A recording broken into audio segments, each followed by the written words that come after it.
আসসালামু আলাইকুম ওয়া রাহমাতুল্লাহ। বন্ধুরা, আশা করি সকলেই ভালো আছেন। আমরা আলোচনা করছি মাইক্রোসফট অফিস 2007 এর ধারাবাহিক টিউটোরিয়াল নিয়ে।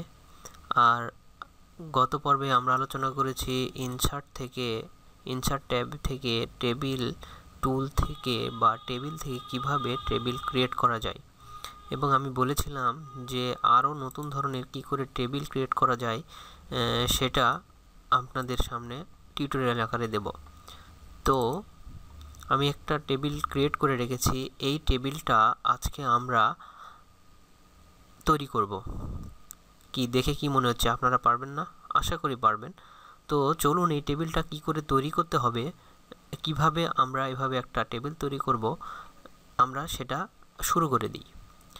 তো আমি এটা মিনিমাইজ করে রাখছি এটা দেখার জন্য যে সেম টেবিলটাই তৈরি করব। এজন্য আমি প্রথমে মাইক্রোসফট অফিস ওয়ার্ড ওপেন করলাম 2007। এরপরে আমি টেবিল থেকে এগুলো আমি গত পর্বে দেখিয়েছিলাম যে ইনসার্ট টেবিল থেকে আমি এখানে কলাম নেব একটা এবং 5টা নেব রো। এরপরে ওকে চাপবো। এরপরে এটা বোঝার সুবিধার জন্য একটু বড় করে নেব। তবে আমি বলে রাখি, আমি যে টেবিলটা তৈরি করেছি এটা দুইভাবে করা যায়। তো আমি আপনাদেরকে কিছুটা দুইভাবে দেখাবো, পুরোটা দেখাবো না, কেননা আগের পর্বে আলোচনা করেছি সেটা আপনারা দেখবেন। আর আজকে নতুন নিয়ে আলোচনা করব যে নতুন কিভাবে এর বর্ডারটা তৈরি করা যায়। দেখুন এখানে 3টা কালার আমি ইউজ করেছি, আপনারা ইচ্ছা করলে আর অনেক কালার দিতে পারেন। আসলে এটা যখন আলোচনা করব তখনই আপনারা ক্লিয়ার হবেন। তো দেখুন এটাতে প্রথম অবস্থায় আমি পুরাতন সিস্টেমে একটু আপনাদের দেখাই। সেটা হচ্ছে এটাতে রো আছে প্রথম অবস্থায় 3টি। তো আমি এখান থেকে স্পিল্ড সেল এগুলো আপনাদেরকে দেখিয়েছিলাম। তো এখান থেকে কলাম 3টি প্রেস করলে রো একটি দিলে দেখুন এটা এরকম হয়ে গেছে। এরপরেরটা হচ্ছে আরেকটা দেখাই। এরপরে হচ্ছে 2টা। এরপরে হচ্ছে এটাতে আমরা স্পিল্ড থেকে কলাম দিব 3টা আর রো থাকবে একটাই। আচ্ছা, এটাতে 4টা দেব। হ্যাঁ, 4টা। তো দেখুন আমাদের লাইনটা এরকম অনেকটা চলে এসেছে। তো এখন এটা ছিল পুরাতন নিয়ম। আমি আপনাদের দেখাবো খুব সহজে কিভাবে এটা তৈরি করা যায়। তো এক্ষেত্রে আমি এটা যখন আপনারা এভাবে টেবিলটা অঙ্কন করবেন তখন দেখবেন ডিজাইনটা অপশন চলে এসছে বা ডিজাইন নামে একটি ট্যাব ওপেন হবে। এখান থেকে এই ড্র টেবিল এবং ইরেজার টেবিল এবং শেডিং বর্ডার্স বিভিন্ন টেবিল টাইলসের উপর যে সিস্টেমটা রয়েছে এখান থেকে আমি আপনাদেরকে দেখাবো। তো আমি প্রথমে ড্র টেবিলে প্রেস করলাম।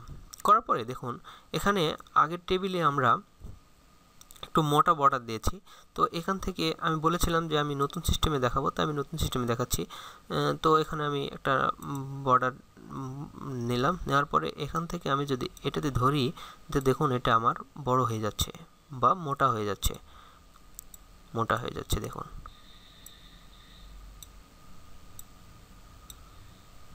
এখন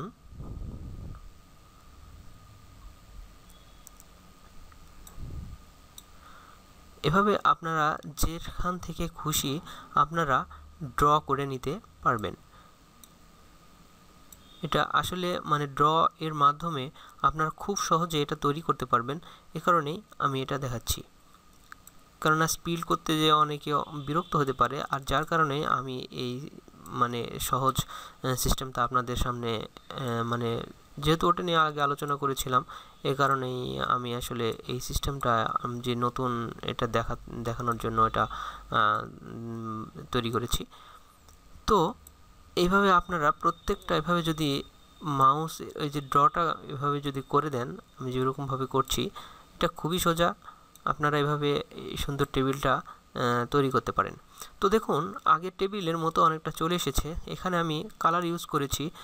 তো এই বর্ডারের সাইডে দেখুন আমি এই বর্ডারের সাইডে এখান থেকে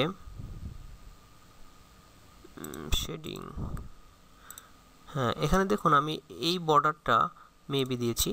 তো এই বর্ডারটা এবং আমি কালারটা দিয়েছিলাম কোন কালারটা একটু দেখে নিই।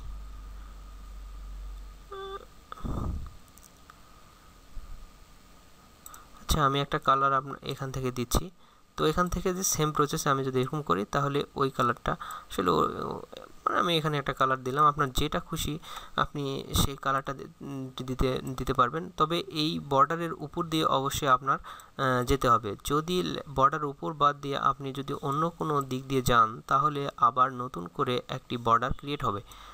তো দেখুন এরকম হয়ে গেল। এখান থেকে আপনার যেটা খুশি সেই কালারটা আপনারা এখানে দিতে পারেন। তো আমি একটু লাল করে দিচ্ছি 2-3টা।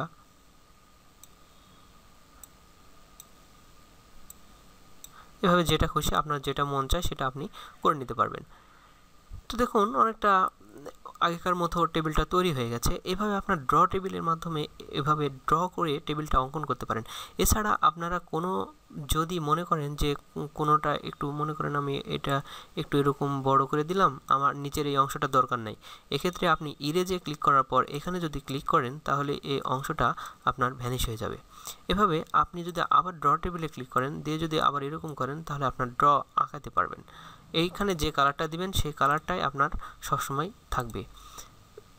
তো আশা করি আপনারা এইভাবে টেবিলটা ক্রিয়েট করতে পারবেন।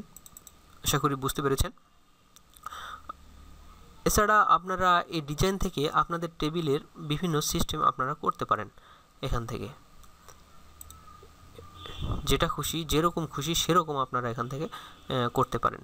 তো ধরুন আমি একরকম কোনটা জেনি আসলে এরকম হয়ে আছে কারণ হচ্ছে আমি দেখুন আগেকার টেবিল যেটা ছিল এই টেবিলের আমি যদি আন্ডারে যদি একটা ড্র টেবিল অঙ্কন করি এরকম সোজাসুজি, এবং আমি যদি এখন শেডে যাই, আচ্ছা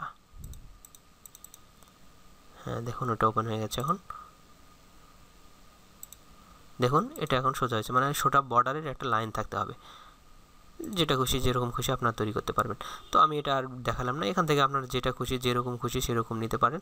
এটা আমি বিশ্বাস করি যে আপনারা পারবেন। যদি তাও সমস্যা হয় জানাবেন, এটা দেখা দেব।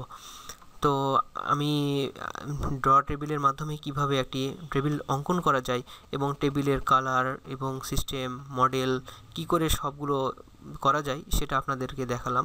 আর আমি যেহেতু টিউটোরিয়ালটা মানে খুব বড় করতে চাচ্ছি না, আর আপনারা যদি খুব বড় টিউটোরিয়াল দিই তাহলে আপনারা কাজ অনেকগুলো পড়ে যাবে, এই জন্য আপনাদের শিখতে একটু অসুবিধা হতে পারে। তো আমি আজকে এখানে শেষ করছি। আর সামনে এই টেবিলের আন্ডারে কলাম ওয়ার্ক কিভাবে মানে আপনি লেখা লিখবেন কলামের ভেতরে সেটা কিভাবে টেবিলের মধ্যে লেখা যায় সেটা আপনাদের দেখাবো। মানে আপনি লেখা বা ডকুমেন্ট তৈরি করবেন এবং সেটা টেবিলের মধ্যে 2টা বা 3টা টেবিলের আন্ডারে সেটা থাকবে। তো সেটা আপনাদেরকে দেখাবো। তো অবশ্যই আমার চ্যানেলটা সাবস্ক্রাইব করুন সেই সব টিউটোরিয়াল পেতে। আর যদি কোনো সমস্যা থাকে তাহলে অবশ্যই জানাবেন কমেন্ট বক্সে। এছাড়া আমার গ্রুপ আছে, গ্রুপে জয়েন করতে পারেন। আর পরবর্তী টিউটোরিয়ালে আপনাদের কোনো যদি সমস্যা হয়ে থাকে তাহলে তো বললামই কমেন্ট করে জানাবেন। আর অবশ্যই সকলেই কাজ করুন এবং চেষ্টা করুন ভালোভাবে কাজ করার। তো সকলে ভালো থাকুন, সুস্থ থাকুন এবং পরবর্তী টিউটোরিয়াল পেতে আবারও বলছি যে আমার চ্যানেল সাবস্ক্রাইব করুন। আল্লাহ হাফেজ।